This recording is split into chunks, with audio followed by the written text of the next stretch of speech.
कृष्ण ज्ञान। एक औरत रोटी बनाते समय। एक औरत रोटी बनाते बनाते ओम भगवते वासुदेवाय नमः का जाप कर रही थी। अलग से पूजा का समय कहाँ निकाल पाती थी बेचारी। तो बस काम करते करते ही भगवान को याद कर लेती थी। एकाएक धड़ाम से जोरों की आवाज हुई और साथ में दर्दनाक चीख। कलेजा धक से रह गया जब अंग ने दौड़ कर झांकी तो 8 साल का चुन्नू चित पड़ा था, खून से लथपथ। मन हुआ दहाड़ मारकर रोए, परंतु घर में उसके अलावा कोई था नहीं। रोकर भी किसे बुलाती, फिर चुन्नू को संभालना भी तो था। दौड़कर नीचे गई तो देखा चुन्नू आधी बेहोशी में माँ की रट लगाए हुए है। अंदर की ममता ने आंखों से निकलकर अपनी मौजूदगी का एहसास करवाया। फिर 10 दिन पहले करवाए अपेंडिक्स के ऑपरेशन के बावजूद न जाने कहां से इतनी शक्ति आ गई कि चुन्नू को गोद में उठाकर पड़ोस के नर्सिंग होम की ओर दौड़ी।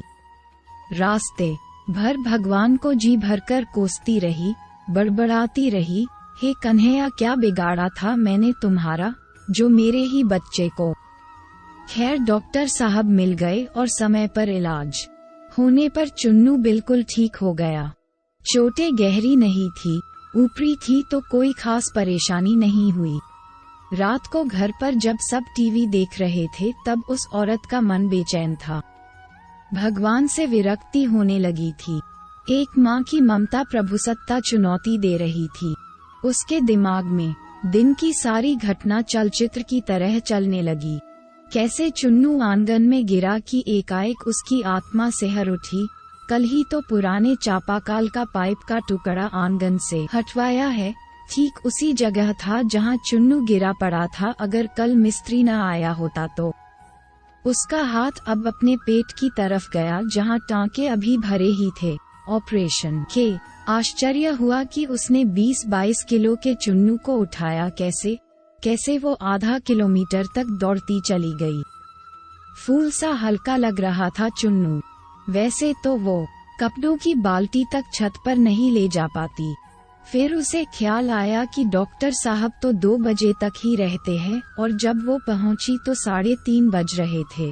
उसके जाते ही तुरंत इलाज हुआ, मानो किसी ने उन्हें रोक रखा था। उसका सर प्रभु चरणों में श्रद्धा से झुक गया। अब वो सारा खेल समझ चुकी थी। मन ही मन प्रभु से अपने शब्दों के लिए क्षमा मांगी। तभी टीवी पर ध्यान गया तो प्रवचन आ रहा था।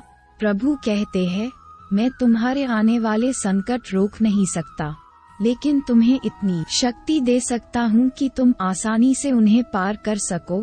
तुम्हारी राह आसान कर सकता हूँ, बस धर्म के मार्ग पर चलते रहो।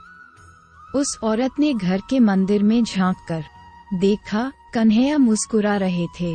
हम बहुत बार संकट समय या खुशी के पल में ईश्वर की कृपा तत्क्षण समझ नहीं पाते, पर बाद में ये एहसास हो ही जाता है कि ये सिर्फ ईश्वर की ही कृपा थी। ऐसे वक्त श्रद्धा, आस्था और धैर्य बनाए रखे।